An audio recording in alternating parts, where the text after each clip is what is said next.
Hello everyone, and today I'm so happy to meet you all in this new video again, and it's all about the confusion words. About the confusion words, there are many words in English that can be confused quite easily with one another.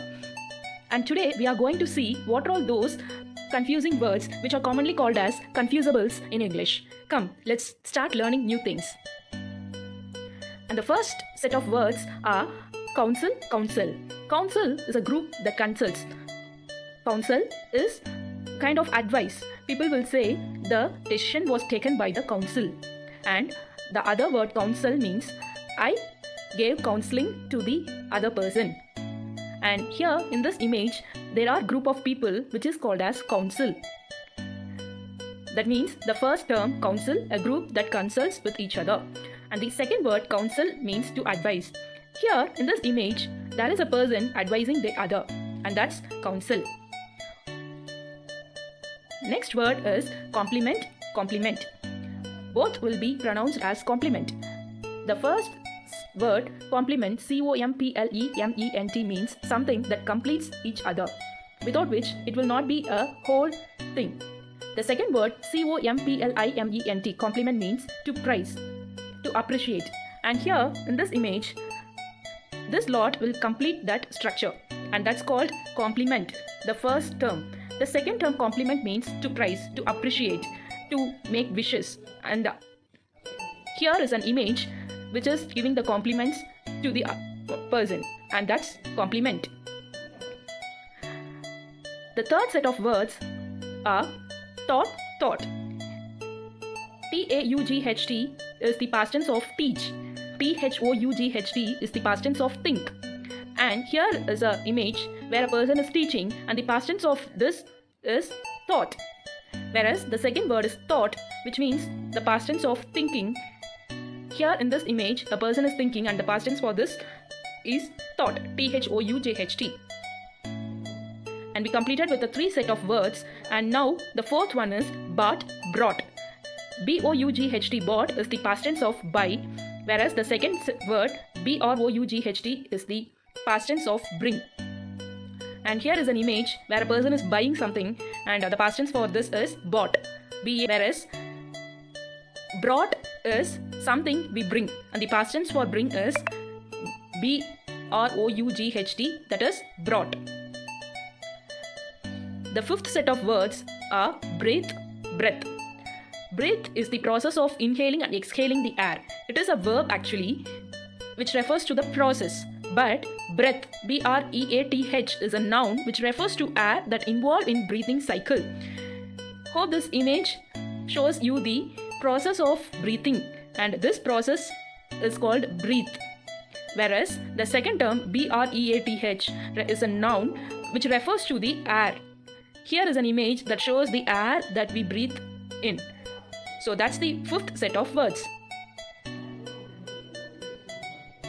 And the sixth set of words are further, farther. Further means something additional, whereas farther means very far in distance.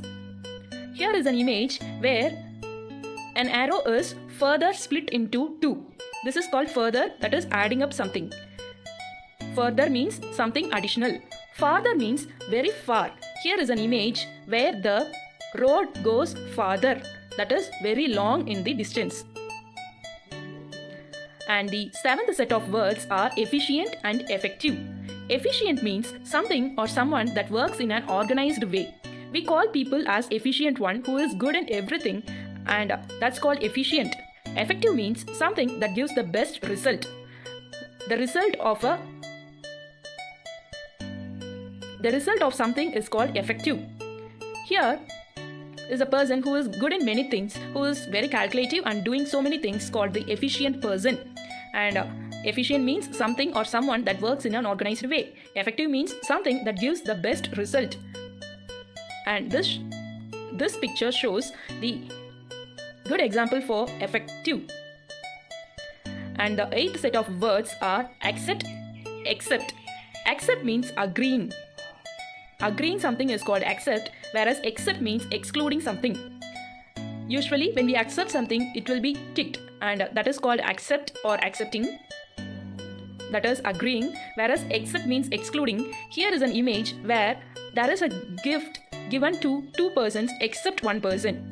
Okay, so except means leaving someone or something away and giving something to the others.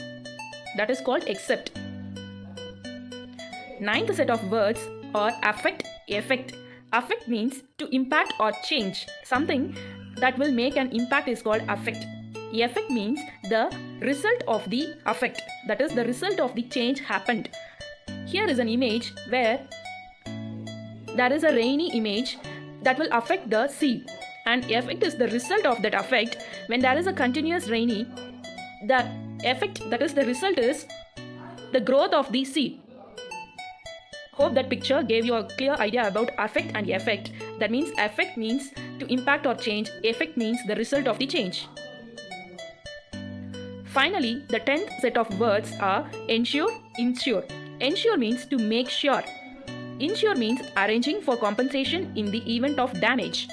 Here is an image where a person is ensuring, that is making sure whether all the products are available, taking the list. This is called ensuring. Insure means arranging for compensation in the event of damage. That is usually what we call as insurance. People will have it as an arrangement for the future loss or damage. That is called insuring. So insure is different from ensure. That is ensure and insure.